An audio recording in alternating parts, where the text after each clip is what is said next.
আমার নাম হচ্ছে সিয়াম। আমার এলাকা হচ্ছে নবীনগর থানা চল্লাপাং গ্রামে। আমি চল্লাপাং থেকে নবীনগর আসলাম সকাল প্রায় 9:30টার দিকে আর কি, 9টা 9:30টার দিকে মার্কেট শপিং করার জন্য যাবো।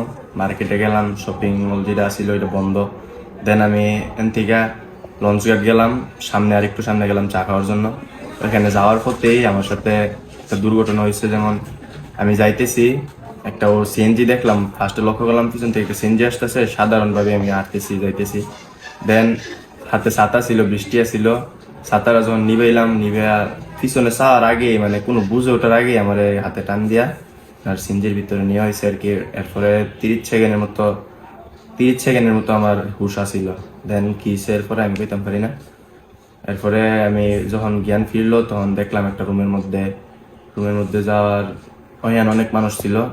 আর যারা যারা আমার এই প্রশ্নবিদ্যাত করতেছিল যে তোর বাসা থেকে টাকা আন, তোর সাথে কি কি আছে এগুলো দে, প্রথমে এগুলো ওরাই নিয়ে নিছে, আমি দেওয়া লাগছে না, ওরাই নিয়ে নিছে। দেন আমার কাছে ফোন দিছে যে ফোন দিয়া তুই বাসা থেকে এত তো টাকা আন।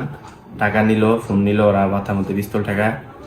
তারপরে সবকিছু দেওয়ার পরে ওরা আবার আমারে আইনা ওই দিকেই নামাই দিয়ে গেছে, নবীনগর থানার আরো সামনে বলতে এই বাঙ্গরার ওই দিকে নামাই দিয়ে গেছে। আমি ওইখান থেকে জিজ্ঞাসাবাদ করে মানুষের দেখতে তারপর আসলাম নবীনগরে।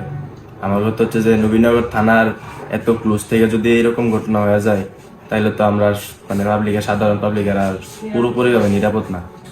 এখন আমি চাই যে আমার সাথে যে ঘটনাটা হইলো দ্বিতীয় কোনো মানুষের সাথে সাথে যেন এরকম না হয়।